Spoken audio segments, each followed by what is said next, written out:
आता तुमच्या सावंतवाडीत car craft घेऊन येत आहे खात्रीशीर car service. Maruti Suzuki car सर्व्हिसिंगचा मुंबई आणि ठाणे येथील 20 वर्षांचा प्रदीर्घ अनुभव आता आपल्या सेवेसाठी सज्ज। पत्ता car craft services private limited, plot number 21, जुना मुंबई गोवा महामार्ग, चितारी हॉस्पिटल जवळ, कोलगाव भोम, सावंतवाडी। आजच अपॉइंटमेंट बुक करा। भूमिगत वीज वाहिन्यांचं काम निकृष्ट दर्जाचं होत असल्याचा आरोप ग्रामस्थांनी आमसभेत केलाय। तसेच खोदाई केलेले रस्त्यांवर अपघात होत असल्याचं सांगितलं। 15 मे पूर्वी वीज वितरण दुरुस्तीसह इतर कामे पूर्ण करण्याचे आदेश आमदार निलेश राणेंनी दिले। अशी 22.5 किलोमीटरची लाईनचं काम प्रस्तावित आहे आणि त्याच्यातलं काम चालू आहे। बजेट किती लागलं आपल्याला, आपण जो आता जी कामाची जी माहिती दिली त्यासाठी बजेट किती लागला आपल्याला, किती अपूर्ण राहिला आणि किती पूर्ण झाला बजेट? 3.5 कोटीचं बजेट आहे। त्यातलं 2.5 म्हणजे 2.65 पर्यंत कंप्लीट झालेलं आहे। चुकीची माहिती आपल्याकडे काल आपल्याकडे 450 कोटीचा आलेला आहे, 450 कोटीचा। आता त्यापैकी आपण अंडरग्राऊंड केबलिंगचं काम सुरू घेतलेलं आहे, नवीन सबस्टेशन सँक्शन झालेले आहेत। नवीन सबस्टेशनची माहिती आहे का तुमच्याकडे? जे नवीन आता प्रस्तावित आहेत ते सबस्टेशन आपल्याकडे त्याची माहिती आहे का? चौकी सबस्टेशन आपण सबस्टेशन आपण प्रस्तावित केलेलं आहे। 2 आहे की EHV राज्य बंद केलेलं आहे। EHV हे 3.5 कोटीचं प्रपोजल आहे सर, की ज्याची जागा प्रस्तावित आहे। जागा मिळाल्यानंतर त्याचं सँक्शन आता टेक्निकल सँक्शनला गेलेलं आहे। मी आपल्याकडे मागच्या 10 वर्षामध्ये फक्त 4 सबस्टेशन आपल्या या मतदारसंघात होते।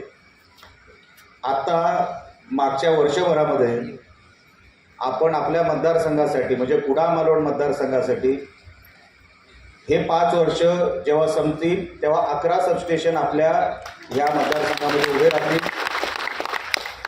आपण माहिती देताना अंडरग्राऊंड केबलिंगची पण दिली पाहिजे होती। जवळपास आपण सभागृहातलं आपलं जर मनोगत माझं जे काही मी ठेवलं ते आपण ऐकलं असेल, तर त्यानंतर बोर्डीकर मॅडम जे आता या खात्याचे राज्यमंत्री आहेत, त्यांनी आपल्यासाठी 450 कोटीचे जे काही तरतूद आहे ती करून दिली आहे।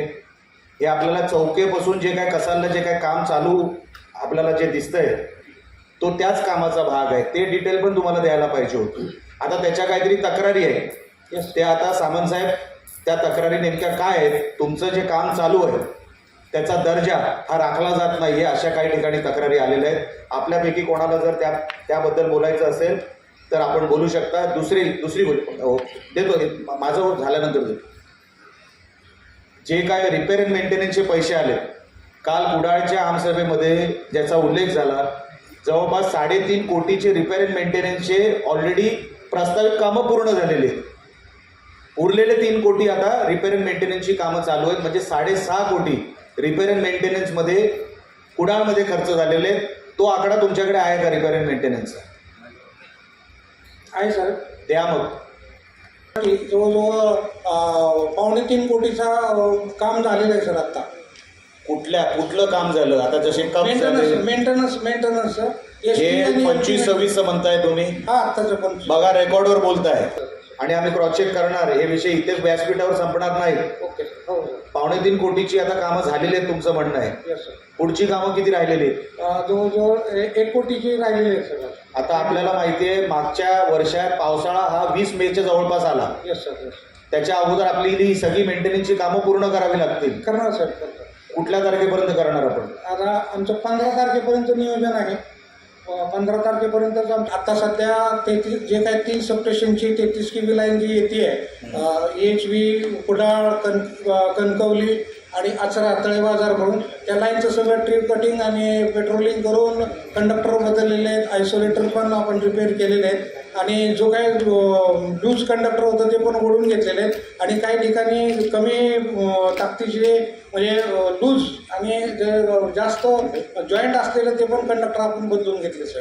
त्याच्यामुळे यादी आमच्याकडे द्या। यस सर, आम्ही ते पेपरमध्ये जाहीर करणार आहोत आम्ही काय काय केलं ते। Yes sir. आणि 15 तारखेच्या अगोदर मेंटेनन्सची सगळी कामं पूर्ण झाली पाहिजे, म्हणजे जर पावसाळा जरी आला यावर्षी मागच्या वर्षासारखा तरी आपण तयार असलं पाहिजे। यस सर, बरोबर? यस। आता ती त्यांना माहिती द्या, चिंदरकरांना। ज्या ठिकाणी चालू म्हणजे अजून अद्याप काम सुरू आहे अशा जलजीवन पाईपच्या बाजूने आम्ही काम करतोय. अद्याप काम करताना त्यांचा प्रश्न तुम्हाला कळली, ते नुकसान झालेलं नुकसान आहे, झालं. ते कसं तुम्ही भरून काढणार आहात? नाही, आमचा सर्वे झालेला आहे जॉईंटली जलजीवन बरोबर आणि आमच्या वरिष्ठ अधीक्षक अभियंता यांच्याशी चर्चा करून याच्या ते फक्त देवबाग तारकर्ली असा विषय नाही, जिथे जिथे नुकसान तुम्ही केलेलं आहे तुमच्या डिपार्टमेंटनी जलजीवनचं, तिथे तुम्हाला दुरुस्त करून द्यावंच लागेल. येस सर, आम्ही माहितीसाठी सर सांगतो. चौके 800 मीटरची पाईपलाईन जरा 6-7 ठिकाणी तुटली होती, ब्रेक झाली होती केबल लाईन करताना, परंतु त्यांना आमच्या ST इलेक्ट्रिकल्सकडून 900 मीटरची नवीन पाईपलाईन करून काल परवा दिवशीच चालू केली सर आपण ते. आणि अशा पद्धतीने एखादी लाईन तुम्ही चालू केलं, तुम्हाला जिथे जिथे तुम्ही नुकसान केलं ते तुम्हाला भरून काढावं लागेल. Yes sir, yes. त्यांना माहिती आहे. तुम्ही वर्ग केल्यानंतर आमच्यापैकी कुठल्या तरी एका लोकप्रतिनिधीला कळवा की आम्ही पैसे वर्ग करून झालोय पण पुढचं डिपार्टमेंट काम करत नाही. आता तुम्हाला 10 मे पर्यंत मुदत आहे, तुम्हाला काम करावंच लागेल. चला पुढे. अतिक्रमण करत नाही आता सरकारीच काम करतोय आपण. मग त्यांना चांगलं बोला. ही भाषा कुठली झाली की तुम्हीच खड्डा खाणा आणि तुम्हीच ते पुरून घ्या.